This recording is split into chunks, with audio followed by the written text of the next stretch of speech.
Good morning બચ્ચા. તમે બધા મજામાં હશો. હવે બાળકો, આપણે જ્યારે ચેપ્ટર પૂરું થાય ત્યારે બધાએ તમારી પાસે રહેલી સ્વાપોથી એ મારું વર્ક છે એ તમારે પૂર્ણ કરવાની રહેશે. એટલે દર વખતે હું તમને ચેપ્ટર પૂરું થાય ત્યારે કહું જ છું, પણ આજે હું તમને સ્ટાર્ટિંગમાં કહી દઉં છું ચેપ્ટર શરૂ થયું ત્યાં, બરાબર? કારણ કે ઘણા આમાં ચેપ્ટર પીરિયડ છે એ સ્ટાર્ટિંગના 1-2 મિનિટ જ જોવે છે, કારણ કે એ પાછું જોવાતું હોય અહીંયા કે તમે લોકોએ કેટલા મિનિટ પીરિયડ અમારો દેખ્યો છે. એટલે એટલો અંદાજ તો આવે છે કે કોણ કેટલામાં છે ને કોણ કેટલું દેખે છે, બરાબર? અને બીજું કે આપણે ભણવાનું છે એ ફાઇનલ છે, એટલે પીરિયડને જરાક જોવા સિરિયસ રહેજો અને ભણજો. એટલે મારું હોમવર્ક જે પણ છે ચેપ્ટર પૂરું થાય એટલે સ્વાપોધી અને નકશાપૂર્તિ, જિયોગ્રાફી હોય તો નકશાપૂર્તિ તમારે પૂરવાની રહેશે, બરાબર? પછી ભલે તમે લોકો અહીંયા આવશો ત્યારે હું તમને નકશા કરાવીશ, નો ડાઉટ, પણ અત્યારે તમારાથી બનતી તમારે કોશિશ કરી અને પેન્સિલથી બધા એ મેપ છે એ ફિલઅપ કરવાના રહેશે. સમજાઈ ગયું બચ્ચા? ઓકે, બરાબર. તો હવે આપણે 10th ચેપ્ટર છે એ લઈએ છીએ, 10th સ્ટાન્ડર્ડનું ભારત કૃષિ.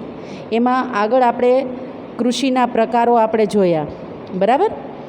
જે વિવિધ પ્રકારો છે, જે 6 પ્રકારના કૃષિના પ્રકારો છે: જીવન નિર્વાહ ખેતી, સૂકી ખેતી, આર્દ્ર ખેતી, સ્થળાંતરિત ખેતી, બાગાયતી ખેતી અને સઘન ખેતી. હવે આપણે જોઈએ છીએ કૃષિ પદ્ધતિઓ, બરાબર? એના પ્રકાર તો જોયા કે આટલા પ્રકારે ખેતીની અંદરથી બીજ રોપણ કરી અને એમાંથી બીજ છે એ ઉગાવી અને એ જીવન માટે આપણે આપણા ખોરાક માટે ઉપયોગમાં લઈએ છીએ.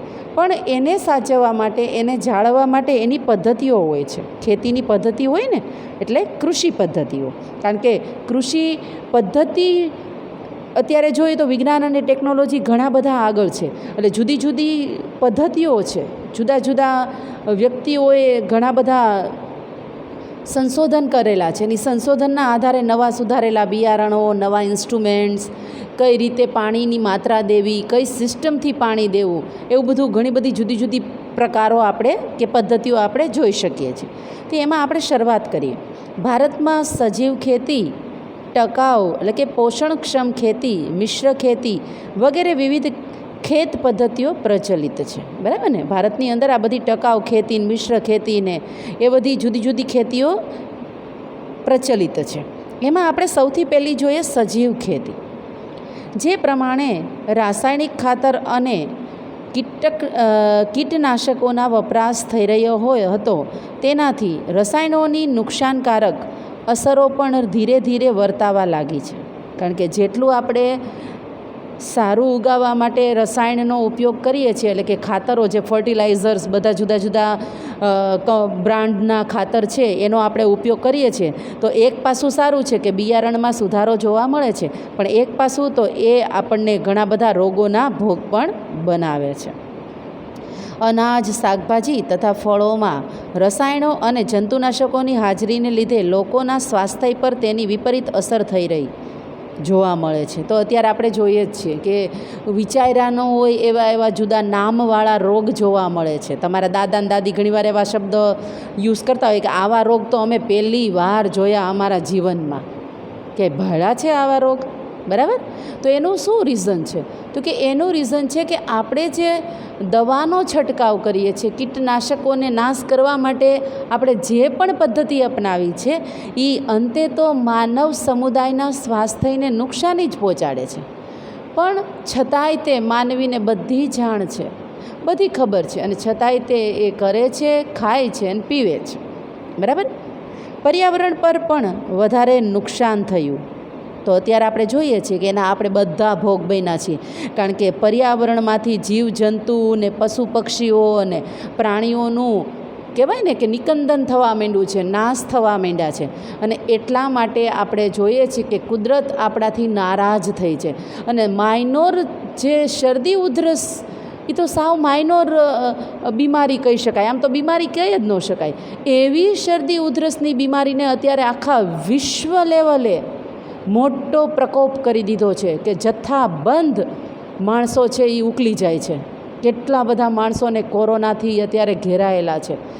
આખું વિશ્વ આની અંદર રોકાઈ ગયું છે, આખા વિશ્વને એની ઇફેક્ટ છે. એટલે કુદરતે આપણને થપાટ મારી છે. એનું રીઝન તો કે આપણે કુદરતના પાસાને આ બધી સિસ્ટમથી નુકસાન પહોંચાડ્યું છે. જીવજંતુનો નાશ કર્યો છે, પશુ પક્ષી ઘણા બધા અત્યારે નાશના આરે છે, પ્રાણીઓ નાશના આરે છે, અને ઘણા બધા ઝાડ પાન તો ખબર જ નથી હતા નહોતા એવી. અને રોજના હજારોની સંખ્યાની અંદર બધા ટ્રીઝ છે એ કટ કરીએ છીએ, ઝાડ પાનને આપણે કટ કરીએ છીએ.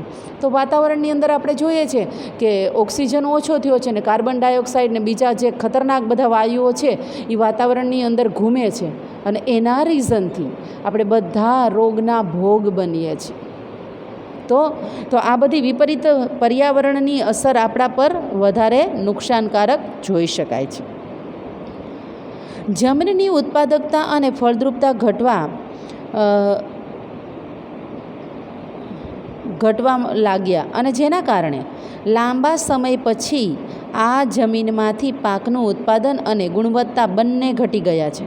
અને એમાંય તમે જુઓ તો જે ખેડૂત છે એ એક જ વાવેતર કોન્સ્ટન્ટ કરે છે. ફોર એક્ઝામ્પલ કપાસ, અત્યારે રોકડિયા પાકનો સૌથી વધારે ક્રેઝ છે, એટલે ખેડૂત મોસ્ટ ઓફલી કપાસ વાવે છે. એ કપાસ બાળકો કદાચ તમને ખ્યાલ હોય ને ન પણ હોય તો કોન્સ્ટન્ટ એકને એક જમીનમાં કપાસ 3-4 વર્ષ વાવે ને તો એ કપાસની એ જમીનની ગુણવત્તા નાબૂદ થાય છે. પણ જો તમે ઓલ્ટરનેટ વાવો કે ભાઈ આ વખતે કપાસ તો હવે પછીનું નેક્સ્ટ યર તો કે ભાઈ મગફળી વાવી, બરાબર, જો એ પદ્ધતિથી ખેડૂત જો ચાલે તો કદાચ જમીનની ગુણવત્તા જે ઘટી ગઈ છે એ પાછી સરખી થાય. દવા છાંટવાની છૂટ છે પણ એની માત્રા છે. પણ ખેડૂત શું કરે છે કે વધારે બિયારણ ઉગાડવા માટે ભૂક્કા કાઢે એવા દવાઓનો છંટકાવ કરે છે. એટલે જમીનની ગુણવત્તા નાશ પામી છે. જમીનની અંદર જે કસ છે, જે ચિકાસ છે, એની અંદર રહેલા જે અળસિયા છે, જીવજંતુઓ છે, જે એ પોતાના શરીરમાંથી એવો રસ છોડે છે, અને રસ છોડે છે એટલે જમીનની ફળદ્રુપતામાં એ વધારો કરે છે. અને એટલા માટે ઘણા બધા અળસિયાની ખેતી પણ કરે છે. ઘણા બધા ખેડૂતો અળસિયા ખરીદે છે, કારણ કે છંટકાવ દવાનો કરીને અળસિયા અંદર ગુજરી ગયા હોય છે. એટલે અળસિયા નવા ખરીદે અને પછી કાયદેસરનો એ સૂંડલામાં લઈ અને ખેતરની અંદર આમ દવા છાંટતો હોય ને હાથેથી એમ અળસિયાને આમ કરીને નાખે છે. એવું તમે જોઈ શકો છો. શું કરવાને ભાઈ? કારણ કે એ બધા બહુ મહત્ત્વના છે જીવજંતુઓ, એના દ્વારા જમીનની ફળદ્રુપતા રહે છે, બરાબર. તો આમ સજીવ ખેતી એટલે ખેતીની એવી પદ્ધતિ જેમાં યુરિયા કે બીજા કોઈ પણ પ્રકારના રાસાયણિક ખાતરો અને જંતુનાશકોનો ઉપયોગ કરવામાં આવતો નથી. પ્યોર ખાતર, જે છાણિયું ખાતર આપણે કહીએ છીએ, અથવા તો કોઈ એવા ઝાડ પાનના કૂચાની બધું જે ભેગું થયું હોય છે અને એ બધું જે છાણને સડાવવામાં આવે છે ને પછી એ છાણ છે એને શું કહેવાય ખેતરની અંદર કાયદેસરનું એને નાખવામાં આવે છે રગડો કરીને, અથવા તો જે પણ પદ્ધતિથી એ છાણ ખેડૂત છે એ નાખતો હોય છે, એ કરતો હોય છે, એ છે એકદમ પ્યોર ખાતર કહી શકાય છે, કે જેનાથી કોઈ પણ પ્રકારનું હાર્મફુલ કોઈ પણને નથી થતું, બરાબર. તો આમ જંતુનાશકોનો આ રીતે આપણે ખેતરની અંદર આ પ્રકારના ખાતર છે એ નાખી શકાય છે. પાકના પોષણ માટે છાણિયું ખાતર, અળસિયાનું ખાતર, જો આવ્યું મેં તમને અળસિયા માટે કીધું હતું, અળસિયાનું ખાતર, કમ્પોસ્ટ ખાતર જે સડાવવામાં આવે છે, આ બધાને ભેગું કરી અને અમુક સમય રાખવામાં આવે છે, અને એની અંદર જે જીવજંતુ બધા ઉત્પન્ન થાય છે, કારણ કે એ બધું જે ભીનું ભીનું હોય એ અંદર બધું સડે છે અને એમાં જે જીવડા જુદા જુદા પ્રકારના ઉત્પન્ન થાય છે, અને પછી જે છંટકાવ કરવામાં આવે છે, કમ્પોસ્ટ ખાતર વગેરે, તથા પાક સંરક્ષણ માટે ગૌમૂત્ર, લીમડાનું દ્રાવણ, છાશ વગેરે વાપરવામાં આવે છે. આ ટીક કરજો બાળકો કે કયા કયા ખાતરોનો ઉપયોગ કરવામાં આવે છે સજીવ ખેતીની અંદર. જે સાવ માઇનોર ખાતરો છે બધા, જે ઘર આંગણે જ ખેડૂતને છે, કે બહાર ખરીદવા જવું જ નથી પડતું. ઝાડપાને છે, બરાબર, અને ગાય ભેંસો હોય તો છાશ પણ હોય છે, એટલે હું એમ નથી કહેતી કે છાશ એટલે આમ ઉલાડીને છાશ એટલી બધી જ હોય, પણ પાણીની અંદર છાશ નાખીને જે પ્રવાહીમાં પ્રવાહિત કરી દે તો તે એને પહોંચતું હોય છે. પછી ગૌમૂત્ર ઘરે હોય જ છે ગાય, બરાબર, તો એનું ગૌમૂત્ર તે પાણી એની અંદર નાખીને છંટકાવ કરે તોય તે એ બેનિફિટ્સ છે, બરાબર, વગેરે વાપરવામાં આવે છે. સજીવ ખેતી એટલે કે જૈવિક ખેતીની પેદાશો પોષણયુક્ત હોય છે. એમાં કુદરતી સ્વાદ, મીઠાશ અને સોડમ હોય છે. જે આ બધું યુઝ કરીએ ને, યુરિયા ખાતર નહીં પણ આ છાણિયું ને કમ્પોઝ ખાતર ને એ બધું અળસિયાને, તો એ જે તમે ખાઓ ને એ વસ્તુ જે તમે લ્યો ને તો એની અંદર તમને ટેસ્ટ આવે છે, એક પ્રકારની સોડમ છે, સુગંધ છે, અને તમને તરત જ એમાં ડિફરન્સ દેખાય છે કે ઓલા બધામાં કાંઈ ટેસ્ટ વગરનું આપણે ખાલી ચાવી જાય. અને બીજું કે બાળકો આપણે બધા છે ને હાથમાં મોબાઈલ હોય અને કાં ટીવી જોતાં આપણે જમતા હોય ને દીકરા, એટલે આપણને ટેસ્ટ શું છે એ ખબર જ નથી. કે આપણે કોળિયોને ચાવ્યો, એક બાઇટ લીધું તો એને 20 વાર કે 15 વાર આપણે ચાવીએ ને તો એ ટેસ્ટની ખબર પડે. પણ આપણી પાસે તો શું છે કે હડફડ, અને બીજું કે આપણું ધ્યાન છે એ મોબાઈલમાં હોય. એટલે ઓલાઓ કંઈક ગેમ રમતા હોય તો એ આમ શરીરને મગજને એટલું કસતા હોય જમતા, પણ તું નોર્મલ થોડીક વાર અડધી કલાક જમવાને આપને બેટા, કે જેના કારણે તને ખબર પડે કે કયો ટેસ્ટ છે, સબ્જી કેવી બની છે, દાળ કેવી છે, રોટલી તમે જે કરો છે એ કેવી છે, સલાડ કેવું છે. પણ આપણી પાસે એવી કોઈ પ્રકારનો સમય નથી. એટલે આપણને જમવામાં આ તો ભૂખ લાગે છે એટલે જમીએ છીએ, પણ રસ તો આપણને જુદા ગેઝેટ્સમાં જ છે. અથવા તો આપણે તરત જ બહાર જવાનું હોય તો એની અંદર કે સમયને આધીન આપણે ચાલતા હોઈએ છીએ.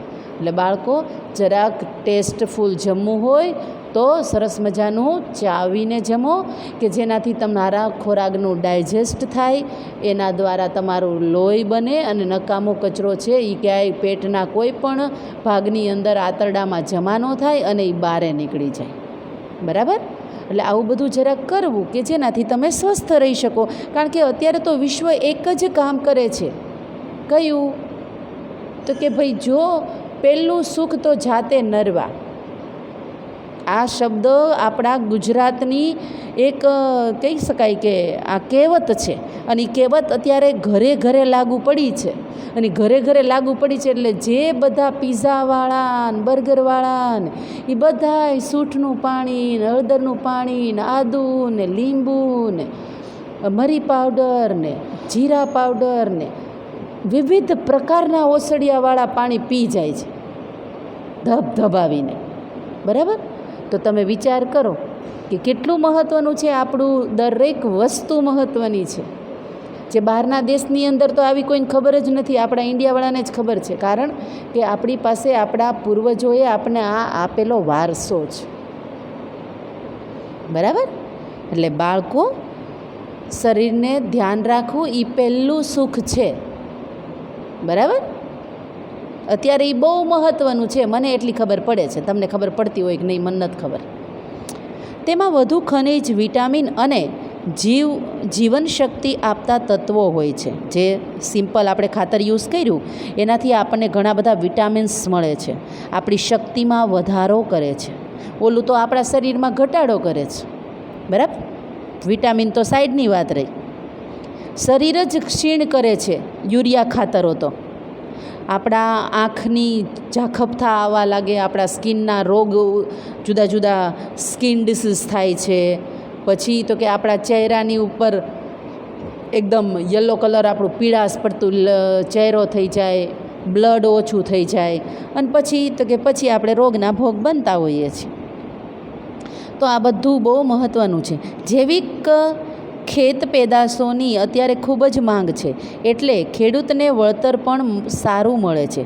ઘણા બજારની અંદર આપણે જાય ને તો એ લોકો એવી રીતના રીંગણા કે કોઈ એવી વસ્તુ વેચતા હોય છે કે આ છે એ અમે લોકોએ ખેતરની અંદર સાવ કોઈ પણ પ્રકારના શું કહેવાય યુરિયા ખાતરનો યુઝ કર્યા વગરના અમે આ રીંગણા છે એ ઉગાડ્યા છે ને અમે આ ઉગાડ્યું છે, અને એના દામ છે એ આપણી પાસેથી સારા એવા લે છે. એ આપણને નથી ખબર કે એ ખરેખર એણે એની અંદર કયો છંટકાવ કર્યો છે દવાનો, બરાબર. પણ છતાંય તે ઘણા બિચારા મારે ઉલ્લું બનતા હોય સારું ખાવા માટે, બરાબર. કારણ કે અત્યારના ખેડૂતોય તે બહુ હોશિયાર થઈ ગયા છે. પહેલાં જેવા ખેડૂતો રહ્યા નથી. પહેલાં બહુ એટલે બહુ નિર્દોષ ખેડૂત હતા, બહુ સારા હતા. એને કોઈ પ્રકારની છલ કપટ નહોતી આવડતી. અને છલ કપટ નહોતી આવડતી ને એટલા માટે તમે જુઓ તો પહેલાંના સમયના માનવીના વિચારો અને એના કાર્યો અને અત્યારના સમયના માનવીના વિચારો અને કાર્યો એક ઘામાં ગમે તેને ટાળી દે છે. શું કામ? તો કે એ જે આપણે ખાઈએ છીએ અને એ ખાવાનું કઈ રીતે ઉત્પન્ન કર્યું છે, ખેડૂતે કઈ સિસ્ટમથી ઉત્પન્ન કર્યું છે, એ બહુ મહત્ત્વનું છે બાળકો, જો તમે વિચારો ને તો. બરાબર? ચાલો, અને એટલા માટે જ બાળકો હું તમને પહેલાંના સેકન્ડ ચેપ્ટરમાં મેં કીધું હતું કે પહેલાંના સમયની અંદર ખેડૂત છે એ વાડીએ મોબાઈલ લઈને તો જતો જ નહોતો. એટલે તો કે એ જે ખેતરની અંદર વાવતો હોય ત્યારે ભજન ગાતો, વિવિધ પ્રકારના ભજનો ગાતો. એ તારે પક્ષી ઉપર ધ્યાન હોય ને જમીન ઉપર ધ્યાન હોય, ઝાડ પાન ઉપર ધ્યાન હોય, ફસલ ઉપર ધ્યાન હોય. એટલે એનું જે ચિત્ત, એનું મન છે એ એકદમ શુદ્ધ હતું. જ્યારે અત્યારે ખેડૂતે તે ઘણા એવા ન કરવાના કામ વાડીએ કરતો હોય છે. ઘણાના વાડીએ ઘણા જુદા જુદા કાર્યો થાય છે. અને તમે ન્યૂઝપેપરમાં વાંચો જ છો કે આ પકડાણું વાડીમાંથી બનાવતા એની ક્લિયરિટી કરવાની મારે કોઈ જરૂર નથી. તમે બધા બહુ સ્માર્ટ છો એટલે તમને બધાને બધી ખબર પડે છે. બરાબર? એટલે જમીન જે પવિત્ર છે એને અપવિત્ર કરી નાખી છે વિચારોથી, કાર્યોથી. એટલે પછી આપણે બધા રોગના ભોગ બનીએ છીએ. આ બહુ વિચારવા જેવું છે. રૂપલ મિસ જે બોલે છે એના ઉપર જો તમે જરાક કોન્સન્ટ્રેશન કરો ને તો આ મારા શબ્દ બહુ હાઈ છે, જો સમજણ પડતી હોય તો. બાકી જો મજાકમાં ઉડાડવું હોય તો આ શબ્દને તમે કાંઈ સમજી જ ન શકો. આના માટે બહુ ઉચ્ચ લેવલનું તમારી પાસે કહેવાય ને કે તમારું માઇન્ડ હોવું જોઈએ. કારણ કે પહેલાંના સમયની અંદર ખેડૂત આ બધી કરતો હતો. જુદા જુદા પહોરના ગીત હતા, એ તમને ખબર છે. અને એ ગીતોના આધારે બધા કામ કરતા હતા. અને એ ગાડામાં બેસીને વાવણી કરવા જતા. વાવણીના દિવસે સરસ મજાનું ઘરે કોઈ સ્વીટ બનાવ્યું હોય, લાડવા બનાવ્યા હોય, મોહનથાળ બનાવ્યો હોય, XYZ લાપસી બનાવી હોય, અને બધા મસ્તીના જમે. પછી નવો ફાલ ઉતારે ત્યારે પાછું સ્વીટ બનાવે.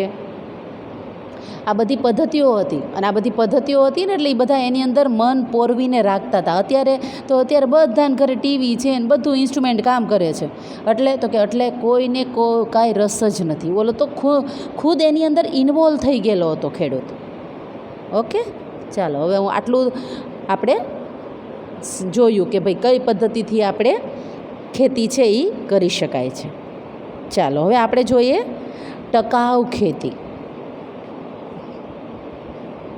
આ ખેતી જમીનની ફળદ્રુપતા લાંબા સમય સુધી જળવાઈ રહે તે માટે પાકની ફેરબદલી, પોષણ માટે રાસાયણિક ખાતરનો જરૂરિયાત પૂરતો જ ઉપયોગ, કીટક અને નીંદણ નિયંત્રણ માટે જંતુનાશકોને બદલે જૈવિક નિયંત્રક, જળ સંરક્ષણ વગેરે બાબતની વિશેષ કાળજી લેવામાં આવે છે તો જ ખેતી છે એ ટકાઉ બની શકે.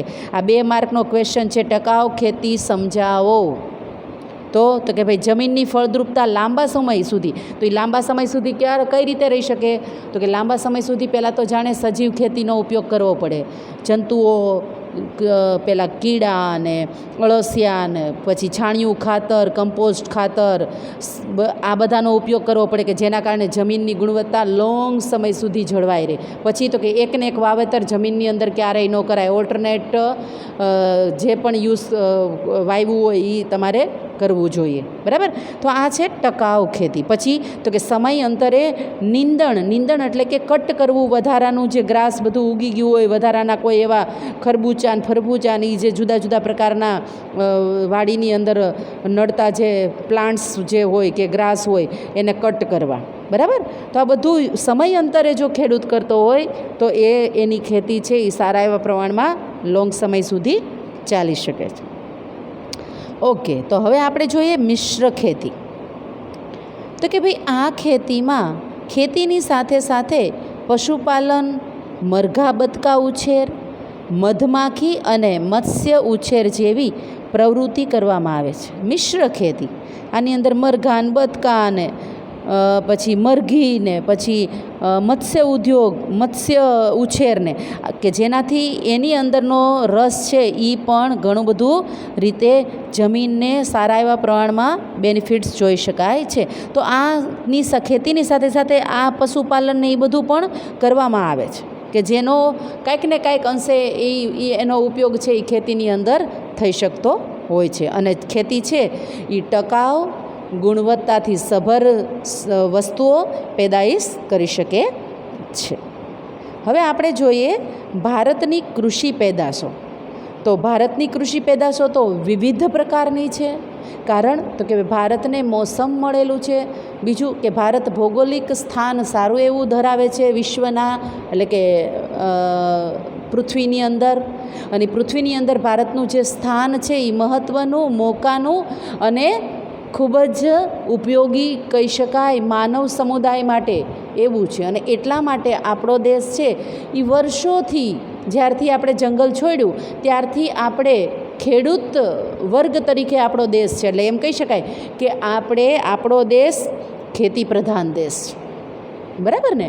પહેલાંય ખેતી પ્રધાન દેશ હતો, આજે પણ છે, અને આવતા સમયની અંદર પણ ખેતી પ્રધાન દેશ રહેશે, જો નવું જનરેશન એમાં રસ લેશે તો. પણ જો એને રસ નહીં હોય ખેતીની અંદર તો પછી હરી ઈચ્છા બળવાન. બરાબર? પાછું બીજું કે આપણો દેશ પાછો શાકાહારી દેશ છે અમુકને માઇનસ કરતાં. બરાબર ને? એટલે ખેતીને મહત્ત્વ દેવું એ ખૂબ મહત્ત્વતા ધરાવે છે. અને અત્યારે તમે બધા જોવો છો કેવા બધા ઘરે સુરત છોડ્યું ને, બોમ્બે છોડ્યું ને, અમદાવાદ છોડ્યું ને, એ બધી જગ્યા ઉપરથી બધાય પોતાના ઘર તરફ, એટલે કે ગામડાના સાનિધ્યમાં આવી ગયા છે, કુદરતના સાનિધ્યમાં આવી ગયા છે, ખેતી કરવા લાગ્યા છે. કારણ કે અત્યારે એની પાસે કોઈ વ્યવસાય નથી. અને કોઈ વ્યવસાય નથી એટલે માણસને પોતાના ખોરાક માટે, પોતાના જીવન નિર્વાહ માટે એને કાંઈક ને કાંઈક પ્રવૃત્તિમય રહેવું પડે છે. એટલે તો કે અત્યારે બધા ખોળા વાળીને ખેતી કરે છે. ગાડીમાં ફર્યા હોય ને, હોટલોમાં જમ્યા હોય ને, અમે તો આમ જ ગમે ને આમ ન ગમે ને, એ બધાય છાનમાના છબડક થઈ અને ખેતી કરવા લાગ્યા છે. કારણ કે ખેતી એ આપણા બાપ દાદાનો વર્ષોથી વ્યવસાય છે. જ્યારથી આપણે માનવ અસ્તિત્વ એટલે કે માનવ અસ્તિત્વ તો જંગલની અંદર હતું, પણ માનવ ખુદ પોતાના માનવીને, એની અંદર રહેલો માનવને જ્યારથી ઓળખતો થયો, એટલે કે એણે જંગલ છોડ્યું, નગ્ન અવસ્થામાંથી બહાર નીકળો, ત્યારથી આપણી વ્યવસાય આ રહ્યો છે અને આગળ પણ રહેશે એવી પ્રભુના ચરણોમાં પ્રાર્થના. બરાબર? ઓકે. તો હવે આપણે જોઈએ ભારતની કૃષિ પેદાઈશ. ભારતમાં ઋતુઓના સંદર્ભમાં કૃષિ પાકને 3 વિભાગમાં વહેંચી શકાય છે.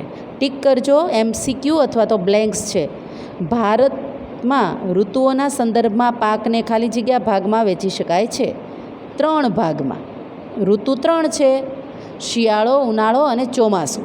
તો એના આધારે પાછા એ શિયાળાનું નામ અલગ છે, ઉનાળાનું નામ અલગ છે અને ચોમાસાનું નામે અલગ છે. એ પદ્ધતિથી વાવેતર કરવામાં આવે છે. તો એમાં સૌથી પહેલું આપણે જોઈએ ખરીફ પાક, રવિ પાક અને જાયદ પાક.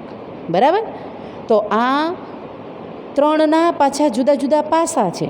કે ભાઈ ખરીફ પાક એટલે કે જે ચોમાસાની અંદર લેવાતા પાકને ખરીફ પાક કહેવામાં આવે છે. એ પાછું MCQ થયું. ખરીફ પાકને બીજા કયા ખાલી જગ્યા નામથી પણ ઓળખી શકાય નહીં. ખરીફ પાકને કયા ઋતુની અંદર લઈ શકાય છે? ખરીફ, અથવા તો એમ આવે કે ખરીફ પાકને ખાલી જગ્યા ઋતુમાં લઈ શકાય છે. એટલે બ્લેન્ક સહી થાય ને MCQ થાય. થઈ ગયું? તો કે ભાઈ ચોમાસામાં. પછી છે રવિ પાક. તો કે રવિ પાકને ખાલી જગ્યા ઋતુમાં લઈ શકાય છે. તો કે એ છે શિયાળુ પાક. પછી તો કે છેલ્લું જાયદ પાક. કયા ઋતુમાં લેવાય છે?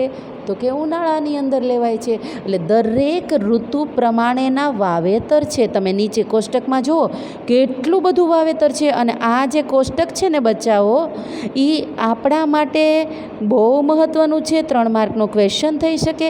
પ્લસ ખરીફ પાક વિશે વિસ્તારથી માહિતી આપો, વિવિધ પાક દર્શાવો, તો 2 માર્કે થઈ શકે. અને સાથે સાથે બાળકો આ મેપ પણ છે. મેપની અંદર તે તમે વિચારી શકો થોડું ઘણું. બરાબર, જોઈએ આગળ. પહેલું આપણે જોઈએ ખરીફ પાક. તો કે ચોમાસામાં લેવામાં આવતા પાકને ખરીફ પાક કહે છે. પાકનો સમય જૂન જુલાઈથી ઓક્ટોબર નવેમ્બર, આ બધું ટીક કરતા જજો. જૂન જુલાઈ ઓક્ટોબર નવેમ્બર સુધીનો હોય છે. કારણ કે ચોમાસાની અંદર તમને બધાને ખબર છે કે જૂન મહિનામાં મિડલ એટલે કે મધ્યમાંથી વરસાદ શરૂ થાય છે. એટલે બધું વાવેતર મધ્યથી શરૂ થાય છે, જૂનથી. તો જૂનથી નવેમ્બર મહિના સુધી આ પાક ચાલતો હોય છે. એમાં કયા કયા પાક લઈ શકાય છે? તો કે ભાઈ ડાંગર, મકાઈ, જુવાર, બાજરી, કપાસ, તલ, મગફળી અને મઠ, મગ વગેરે ખરીફ પાક છે. પછી બાળકો એમેય આવે કે કપાસ એ ખાલી જગ્યા પાક છે, જોયું? પછી તો કે જુવાર એ ખાલી જગ્યા પાક છે. પછી તો કે તલ એ ખાલી જગ્યા પાક છે. એમ એક પાકને જો તમે ગણો તો કેટલા MCQ ને કેટલી બ્લેન્ક્સ થાય, તમે વિચાર કરો. એટલે આ કોષ્ટક બાળકો બહુ મહત્ત્વતા ધરાવે છે. એટલે હું એવી આશા રાખું છું મારા બચ્ચાઓ કે તમે આ કોષ્ટકને મોસ્ટ IMP કરશો. બરાબર ને? ઓકે, ચાલો. હવે આપણે સેકન્ડ ઋતુ એટલે કે રવિ પાક એટલે કે શિયાળુ પાક જોઈએ.